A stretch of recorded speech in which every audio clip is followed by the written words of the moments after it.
Hello दोस्तों, स्वागत है आपका इस वीडियो में। इस वीडियो में हम पढ़ेंगे कक्षा 10 की प्रश्नावली 3.3 के उदाहरण। तो देखो, सबसे पहले है 7वां उदाहरण।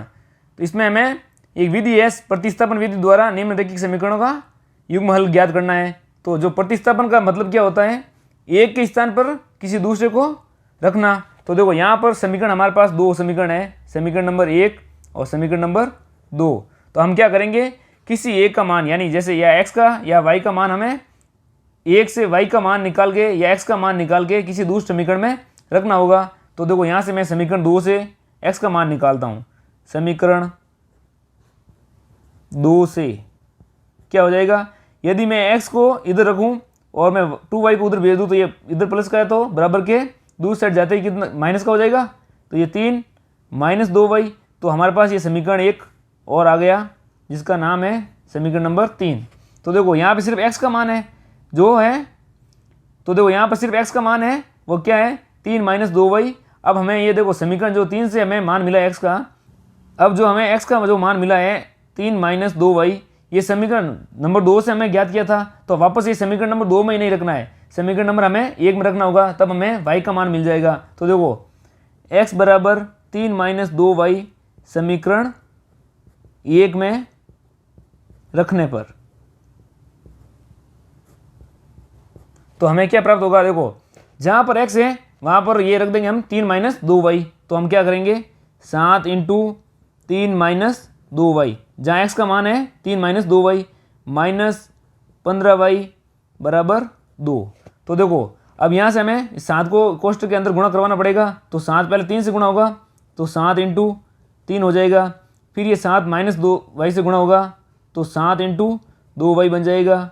अब देखो, ये माइनस 15y पीछे बचा हुआ है, अब ये 15y पीछे बचा हुआ है और बराबर में 2 है, तो ये हो जाएगा हमारे पास 21 माइनस 14y माइनस 15y बराबर 2।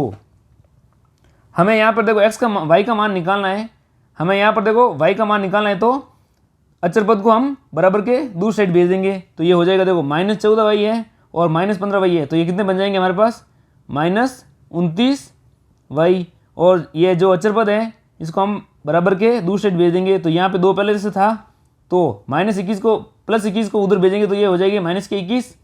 अब यहाँ से देखो, माइनस 29y बराबर क्या हो जाएगा, 2 माइनस 21 क्या होता है, एक प्लस का है एक माइनस का है। तो पहले संख्या, बड़ी संख्या कौन सी है, 21 है, 21 में से 2 घटा देंगे तो आ जाएगा 19, और जो बड़ी संख्या के सामने जो चिन्ह होगा वही चिन्ह हम लगा देंगे। अब हमें क्या करना होगा, माइनस 29 को बराबर के दूसरी साइड भेजना होगा, क्योंकि हमें y की वैल्यू निकालनी है। तो हम क्या करेंगे, y बराबर माइनस 19 बट्टे में है माइनस 29, तो माइनस से माइनस कट जाएगा, तो y की वैल्यू आ जाएगी हमारे पास 19 बट्टे 29। तो यहाँ से हमारे पास y की वैल्यू क्या है, y बराबर है 19 बट्टे 29। हमारे पास y की वैल्यू आ गई है। तो अब हम क्या करेंगे, जो ये y की वैल्यू आई है समीकरण नंबर हम 3 में रख देंगे। तो मैं यहाँ पे लिख देता हूँ, y बराबर 19 बट्टे 29 समीकरण 3 में रखने पर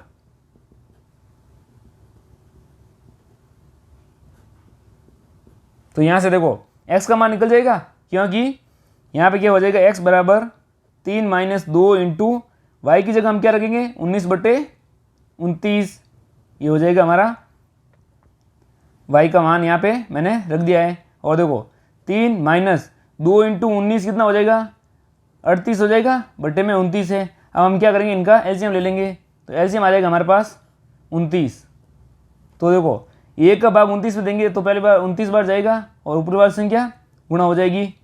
माइनस में 29 का भाग 1 बार जाएगा 29 में, इंटू ऊपर वाली संख्या 38 है हमारे पास। देखो यहाँ पे इसका आंसर क्या बन जाएगा, 29 को 3 से गुणा कराएंगे तो हो जाएगा 87 माइनस 38 है, बट्टे में 29 है। यहाँ से 87 में 38 निकालेंगे, माइनस करेंगे तो क्या हो जाएगा 49। अब 49 में बट्टे 29 ही हमारा आंसर है, ये कटेगा नहीं, तो यही x का मान आ जाएगा। x बराबर क्या हो जाएगा, 49 बट्टे 29। तो यहाँ से देखो हमें x और y के मान मिल गए हैं। y का मान आया हमारे पास 19 बट्टे 29 और x का मान आया 49 बट्टे 29। ये x और y के हमें मान मिल गए प्रतिस्थापन विधि से। प्रतिस्थापन विधि में यही होता है, किसी एक का मान या तो x का मान रख दो या y का मान किसी एक समीकरण से बनाकर दूसरे समीकरण में रखना होगा, उससे x और y के दोनों के मान हमें प्राप्त हो जाएंगे। अब हम आगे करेंगे उदाहरण नंबर 8। तो देखो अब हम आगे करते हैं उदाहरण नंबर 8, जिसमें दिया हुआ है प्रश्नावली 3.1 के प्रश्न संख्या 1 को प्रतिविस्थापन विधि से हल कीजिए। इसमें हमें क्वेश्चन क्या दिया हुआ था, आफ्ताब अपनी पुत्री से कहता था 7 वर्ष पूर्व मैं तुमसे 7 गुनी आयु का था, अब से 3 वर्ष बाद मैं तुमसे केवल 3 गुनी आयु का रह जाऊंगा। उससे हमें देखो ये 2 समीकरण प्राप्त हुए थे। अब हमें इन दोनों समीकरण को प्रतिस्थापन विधि से हल करना होगा। तो देखो सबसे पहले मैं समीकरण 1 से x का मान समीकरण 2 में रख दूंगा। तो मैं क्या करूंगा, यहाँ पे x बराबर 7y माइनस 42 समीकरण 2 में रखने पर, तो अब हम क्या करेंगे, जो ये x है उसकी जगह हम रख देंगे 7y माइनस 42। तो मैं यहाँ लिख देता हूँ 7y माइनस 42 बराबर 3y प्लस 6। अब हमें देखो क्या करना है, 3y ये बराबर के एक साइड में है तो हमें दोनों y को एक साइड रख देना होगा। तो यहाँ पे देखो 7y यहाँ पे, मैं 3y को 7y के पास लाऊंगा तो ये बन जाएगा माइनस 3y, और क्यों यहाँ पे प्लस का है तो इधर आते ही माइनस के। और यहाँ पे देखो 6 ये पहले था यहाँ पे बराबर के दूसरी साइड, तो मैं 42 को दूसरी साइड भेजूंगा तो प्लस के 42 हो जाएंगे। देखो यहाँ से अब क्या होगा, 7y में से 3y जाएंगे तो 4y बचेंगे, बराबर ये 6 प्लस 42 48 हो जाएगा। अब देखो y का मान क्या आ जाएगा हमारे पास, y का मान निकालने के लिए इस 4 को इसके 48 के भाग में भेजना होगा।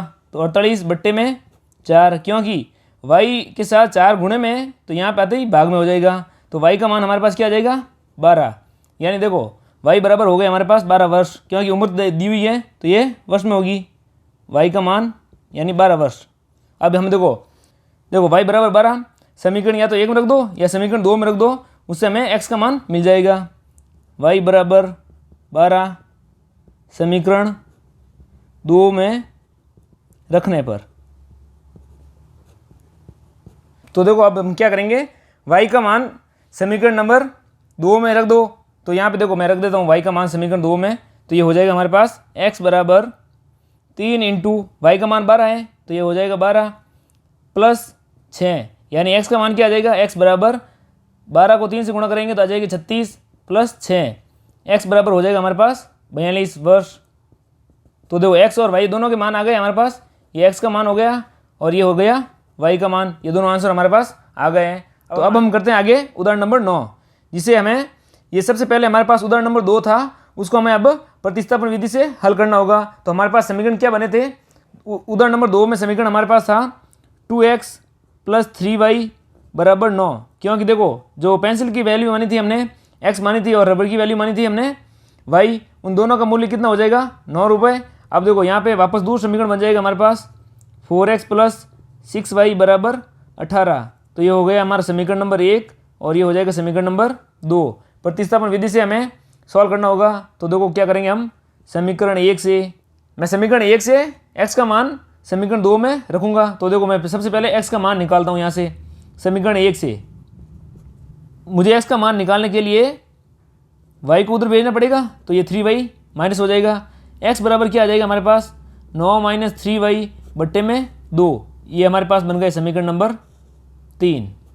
अब हमें क्या करना होगा, x बराबर 9 माइनस 3y बट्टे में 2 समीकरण 2 में रखने पर,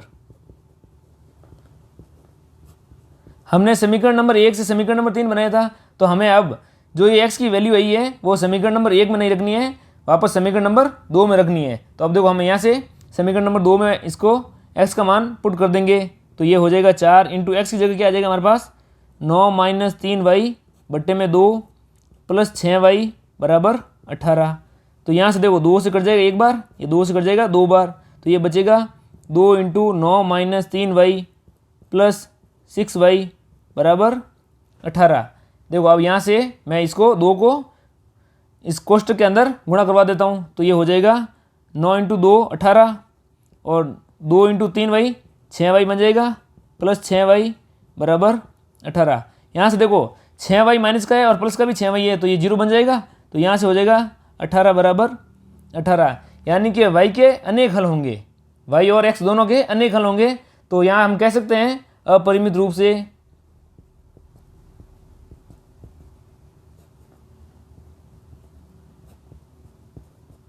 अनेक हल होंगे,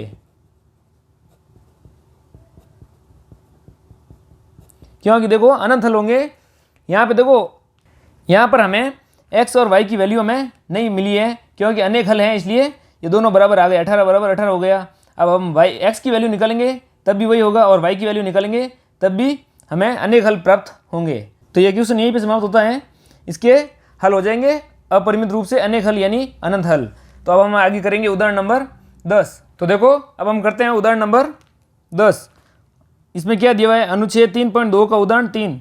उदाहरण नंबर 3 जो हमें दिया हुआ था, इसमें हमें दो रेल की पटरियों का समीकरण दिया हुआ था, उसे हमें ज्यामितीय रूप में व्यक्त किया था। अब यहाँ पे हमें प्रतिस्थापन विधि से इनका हल निकालना होगा। तो क्या होगा, सबसे पहला समीकरण है हमारे पास। तो देखो यहाँ से पहला समीकरण हमारे पास है x + 2y - 4 = 0। ये हो गया हमारे पास समीकरण नंबर 1। और दूसरा समीकरण है हमारे पास 2x + 4y - 12 = 0। ये हो गया हमारे पास समीकरण नंबर 2।